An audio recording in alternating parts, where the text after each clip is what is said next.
Today, on how it's made. Ceramic tiles, from the production line to the grout line. Nuts, a tough topic to crack. Steel forgings, heavy metal without the electric guitars. And skateboards. We'll roll through the manufacturing process. Ceramic tiles are a popular choice for flooring, kitchen backsplashes, and bathroom walls. They can withstand humidity and won't absorb liquids or odors. They're also fireproof, fade-resistant, and stain-resistant. And no matter how much you walk on them, ceramic tiles never wear out.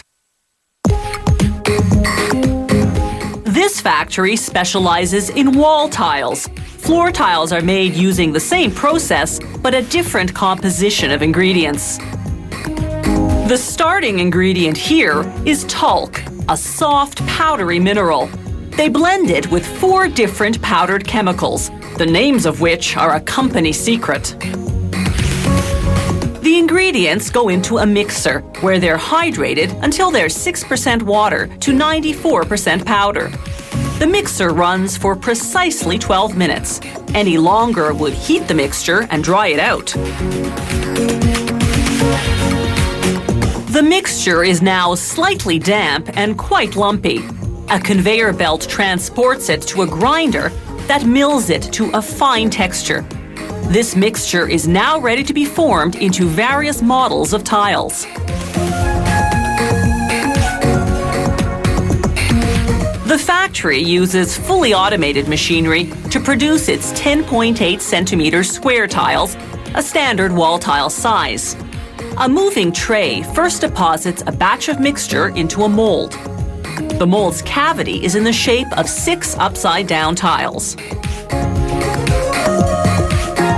A press descends, applying both heat and pressure. This compacts the mixture into the cavity, solidifying the shape. As the press rises, the mold automatically pops out the tiles. They roll off the machine onto a conveyor belt. The belt now flips the tiles right side up without breaking them, which is quite a feat considering that these yet-to-be-baked tiles aren't fully hardened. The equipment is precision adjusted to handle the tiles gently at all production phases. A revolving brush now sweeps the tiles clean. Their surface must be free of dust and other contaminants for paint to adhere properly. The factory uses a water-based paint that's specifically designed for ceramics. It continually circulates in the vat, keeping the color well blended. The painting process resembles an automatic car wash. The tiles travel through 4 spray zones, each of which applies a thin coat of paint. Then they pass under powerful heating elements, which dry the paint in mere seconds. All that's left is to bake the tiles, which we'll see shortly. The factory uses the same ceramic mixture to produce these square border tiles. They look just like the other wall tiles, except that 2 of the sides are rounded. When you install a row of these border tiles above the regular tiles, the rounded edges produce a clean, finished look. While the factory uses the same painting process for border tiles, the molding process, as you just saw, is somewhat different. Rather than being fully automated, it requires some manual labor due to the tile's complex shape. That's why border tiles are often more expensive than regular tiles.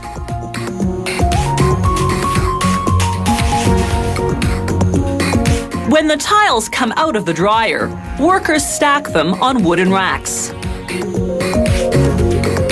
They load the racks onto mobile carts, then roll the carts into a gas-powered oven called a kiln. This factory's kiln is 58 meters in length, longer than an Olympic-sized swimming pool, and large enough to bake some 50,000 wall tiles in one shot. The firing, as it's called, takes 14 hours. Any sudden changes in temperature could produce thermal shock and crack the tiles, so it starts out at 200 degrees Celsius, climbing gradually to a peak of 1075 degrees, then descending slowly back to the starting temperature. After a cooling period that lasts roughly an hour, the tiles come out. They're now fully hardened and ready to have their back to the wall.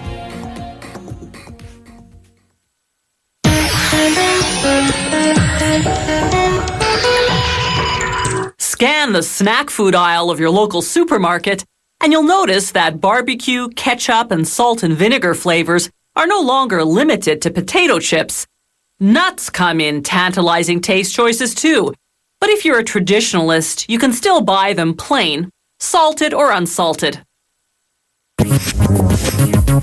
The botanical definition of a nut is a dry one-seed fruit in a hard shell that doesn't open on its own. Most peanuts have 2 seeds, so even though we call them nuts, they're technically a legume, a type of pea actually. One way to prepare peanuts for sale is to roast them whole right in their shells. This is known as dry roasting because they cook the peanuts without using any oil in a large convection oven. The oven temperature is 149 degrees Celsius. The roasting process takes about a half hour. When the peanuts come out, they're fully cooked and ready to be cracked open and eaten. Before the peanuts go off to be packaged, a worker inspects them, removing any shell fragments and foreign matter.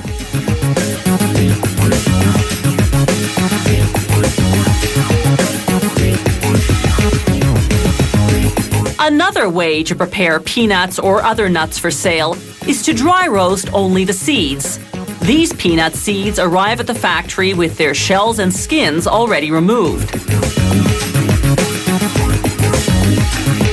A conveyor transports them to a revolving drum called the tumbler. As the tumbler spins, the nuts are sprayed with a liquid seasoning mixture, one of 10 flavors this company produces, such as salted, smoked, ketchup, barbecue, and salt and vinegar. The rotating action ensures the seasoning coats the nuts thoroughly.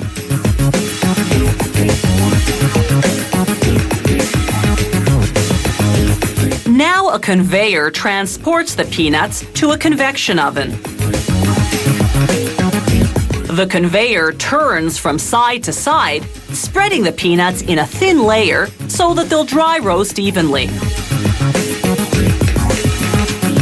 They roast for the same length of time and at the same temperature as peanuts in the shell, about a half hour at 149 degrees Celsius. As they exit the oven, a worker breaks up any clumps.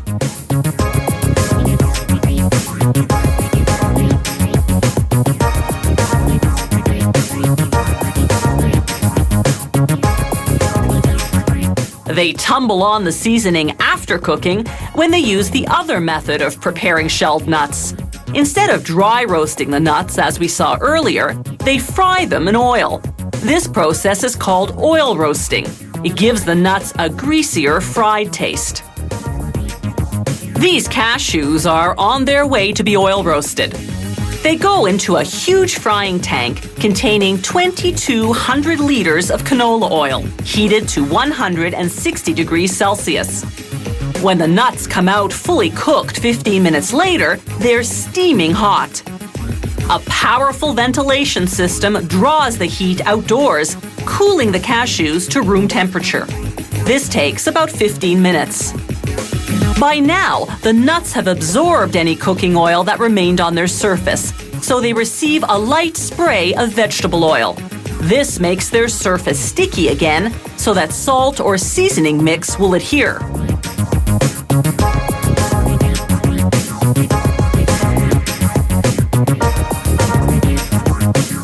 This factory also produces nut mixes. Here, the mixer is combining various nuts with dried fruit. From there, it's onto a packaging machine whose 8 computer-programmed scales automatically weigh out a specific package portion. But before each portion goes into a bag, it passes through a metal detector. This ensures that no shards of metal have worn off the equipment and fallen into the food. The machinery hermetically seals the plastic packages. This keeps the contents fresh for at least 6 months.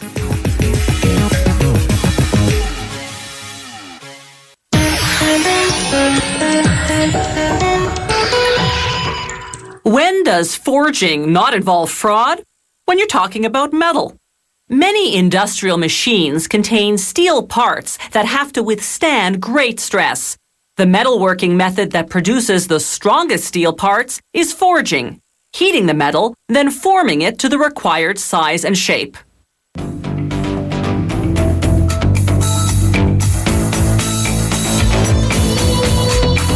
Steel forgings are made from scrap iron, pieces of used iron recovered from demolished buildings and old cars, as well as bits of new iron left over from the manufacture of iron products. Forge workers maneuver a gigantic magnet to lift 5 tons of scrap at a time until they've filled a 25-ton scrap bucket. The bucket empties 2 such loads into a fiery furnace whose temperature peaks at 1650 degrees Celsius. This is called an electric arc furnace because the heat's created by a strong electric current running in an arc between 3 electrodes. There are about 20 main grades and 100 subgrades of steel.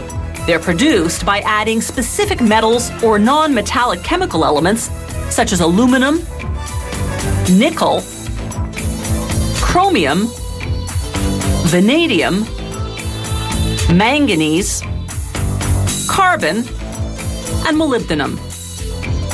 They also add the mineral fluorite to help fuse the metals, some of which are in the form of blocks called ingots. Throughout the 3.5-hour meltdown, they test and adjust the chemical composition. They try to attain the lowest hydrogen, oxygen, nitrogen, and sulfur levels, the key to producing strong, high-quality steel. Then they pour the sizzling molten metal into a 45-ton ladle that's lined with heat-resistant brick. They add aluminum and lime to chemically counteract oxidization, rusting caused by air exposure. Now they cast an ingot, a block of steel that they'll shape into a forging. The molten metal flows out the bottom of the ladle into a mold below. This bottom pouring, as it's called, makes for a smoother casting because liquid flowing downward doesn't swill around as much as liquid poured sideways. This forge can cast ingots weighing up to 42 tons. After several hours, the ingot solidifies and they turn the mold upside down to extract it. Then, over 12 hours, they reheat the ingot to 1200 degrees Celsius. This makes it soft enough to hammer or press into shape. To make large forgings, they use a machine called a forging press. Mounted inside is a forming die or pair of dies, depending on the technique they're using. The press applies thousands of tons of pressure, crushing the ingot and forcing it against the die. The steel, meanwhile, is quickly oxidizing with all this air exposure. They use a high-pressure water gun to remove the scales of rust.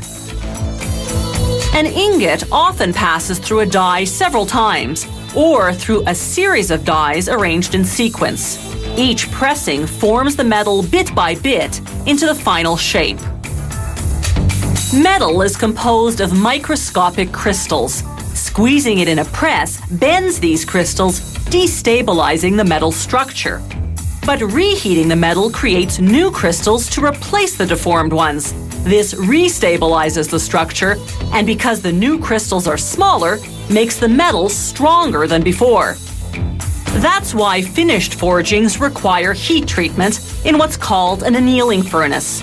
They heat for a day or two depending on the grade of steel. Then they soak in a water and chemical bath for about 5 hours. This strengthens the steel even more. Finally, workers mount the steel forgings on lathes and milling machines. They remove the rust scales that form during heat treatment, then precision machine the forgings into what the client ordered, usually industrial parts such as rotors, spindles, and shafts. Many factories prefer to buy forgings in the shape of blocks or bars and machine the parts themselves.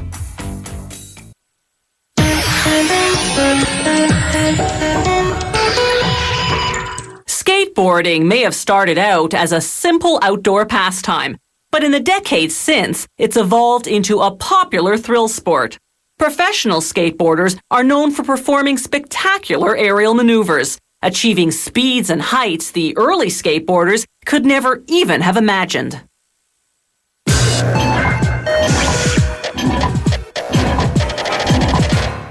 In the 1930s, thrill-seeking kids began attaching their metal roller skate wheels to wooden crates.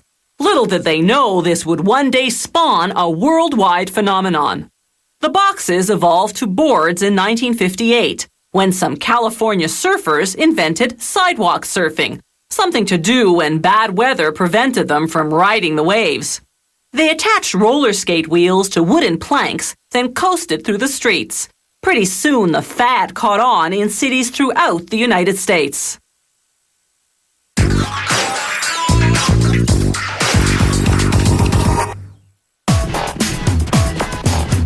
The deck, the part of the skateboard you stand on, is made up of several thin sheets of wood, called veneers.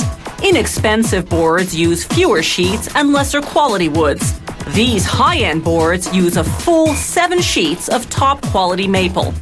Only the top and bottom veneer sheets will actually show, so their exposed side is sanded smooth, and the other side gets a coat of glue. The inside sheets, meanwhile, go through the glue spreader, which saturates both sides. This adhesive is specially formulated to withstand vibration and shock. Workers stack 35 sheets of veneer, the equivalent of 5 skateboard decks, and place them in a mold. Skateboards vary in size and shape, so there's a different mold for each model. A press applies 40 tons of pressure, compacting the sheets and bending them to the shape of the mold. Excess glue squeezes out the sides, bonding the 5 decks into one block. They'll be separated later. The block comes out after 3 hours. Now they drill 2 sets of holes through the block. These are for mounting the front and back trucks, the pivoting metal axles that enable the skateboard to turn. Now it's time to give the rectangular block a skateboard contour. They select a template in the general shape of the model they're making. It has pins underneath that fit snugly in the truck holes they just drilled. This holds the template still while they do what's called the rough cut, sawing around the template, leaving a 2.5 centimeter margin. Cutting off the excess separates the 5 decks. Now they contour each deck individually. Using a precise template this time, they run the deck against a cutting blade until they have the final shape. Using a router now, they round off the top and bottom edges.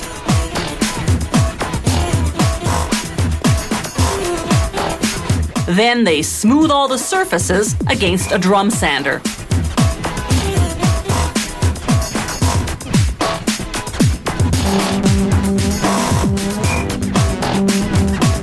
Now they switch to a buffer, which uses a combination of brushes and fine grit sandpaper to remove any rough wood fibers. The deck is now perfectly smooth.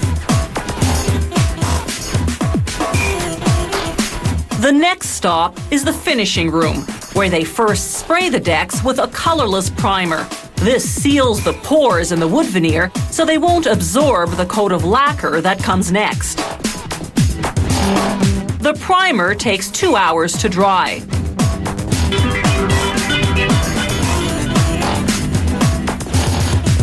Next, they spray on a coat of clear or colored lacquer. It leaves a protective, high-gloss finish.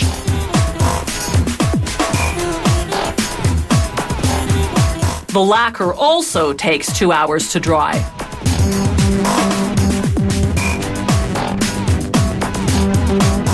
The final step of the finishing process is applying the decoration. The bold graphic designs are printed on plastic sheets. The skateboard factory either buys them ready-made or produces them in-house using its own silkscreen printing equipment. Workers center the design sheet, then feed the deck through a machine that applies heat and slight pressure simultaneously. The heat, 200 degrees Celsius, induces a chemical reaction that melds the ink and lacquer. When the plastic comes off, the deck is finished. Decks of this caliber are sold unassembled in specialty stores. They're designed for serious riders who want to customize their skateboards. They pick and choose from different types of trucks, wheels, bearings, even the bolts that hold everything together. All these factors determine how fast or how fancy their skateboard will move and maneuver.